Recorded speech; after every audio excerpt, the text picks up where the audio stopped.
Atha Colbert, Jr. I was in the United States Army from 1954 to 1957.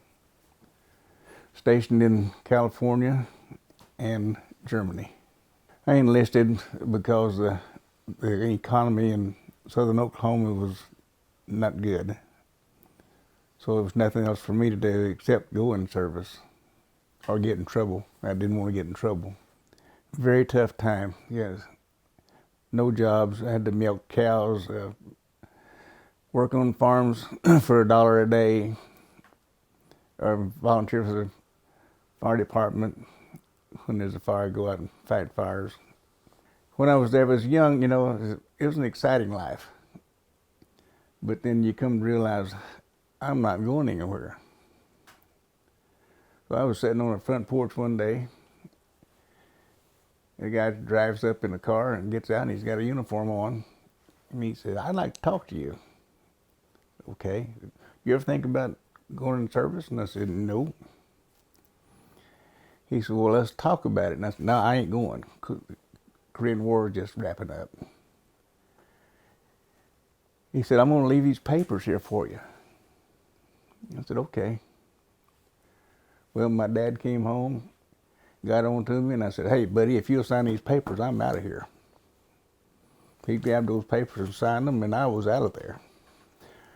I went to Texas, Fort Bliss. Went through 16 weeks of training there with 8 weeks of infantry, then 8 weeks of anti-aircraft artillery. How were those first few weeks like? They were very rough, 24 hours a day. Very homesick. Wanted to, you know, just leave. We couldn't. Did you feel like you'd made a mistake? No. No, I realized it'd make me grow up. And I was a know-it-all. I knew everything. There wasn't a thing you couldn't tell me. Because during my grow-up years, I'd come out here in California and pick peaches, pick potatoes, go back home, go to school. Next year, do it all over again. Till I went in the Army, and then there's no going back. You just keep going forward. I graduated from there, and they sent me to Fort Bliss, Washington, to the replacement depot.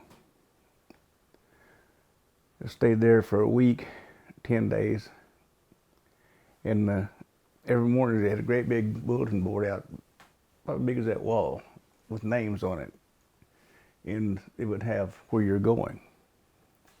So the 44th Infantry Division was going overseas. So I'd go out every morning and see if I was on that.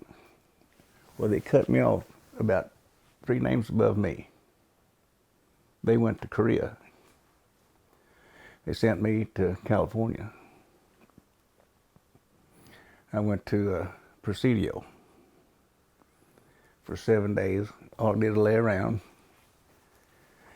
go to town, have fun. Then they sent me across the bay to another little burg. I can't remember the name of that fort. And I stayed there a week.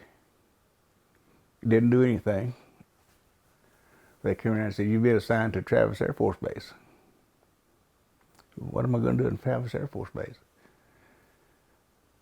They sent me to Travis. Well, they put me in the headquarters battalion, and I became a teletype operator. And then from there, we went into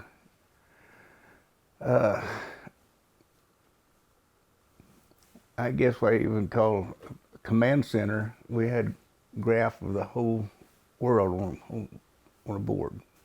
And we'd track airplanes coming in during the Cold War. And if we saw anything, we had the power to get a fighter, go see what it was. I scrambled a lot of jets out of California. It was an awesome experience.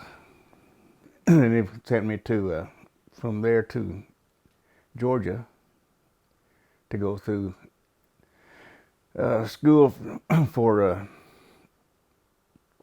encryption, in cryptography. It's kind of like working for the CIA. I got to put a lot of messages on top secret nobody knew anything about. I got to read a bunch of them, and then just pass them on down to the officers. That was a great experience.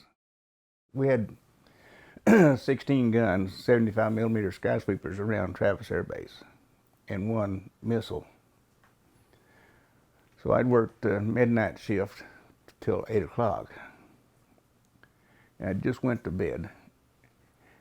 And the officer was on duty, came down and knocked on doors. We need you in command post. The Russians are coming. I jumped up and got back, and there's 100 airplanes coming out of Alaska. We're tracking them, sending them up fighters. About an hour later, they said, it's all over. There were our planes on a mission that nobody knew about. that was a scary time there. And then when I got to Germany, the Hungarian revolt. So I was set up for that on the line over there. We were on the front line ready. Nobody knew where we were at. And that my wife and that little baby over there, and they just said, you're going. There was nothing left in our garrison. Everybody moved out. We were right out in the middle of the Black Forest. We stayed there for, I believe it was 2 weeks. Kind of quieted down, then we moved back in. What was the fear? They were going to invade. And we were going to help Hungary out. But then the president said, if I'm elected president again, there won't be nothing. That was Eisenhower. There was no way of making a living there. And the other kids that I know back there, they're dead and gone. I only know one of my high school buddies is still around. He never got in trouble. He's a good kid. Owns a lot of land down in Tallahassee now. So, but I know that if I'd have stayed there, I wouldn't be here. When I was in Oklahoma, I was in the oil fields. I started in the oil field just before I went in the Army.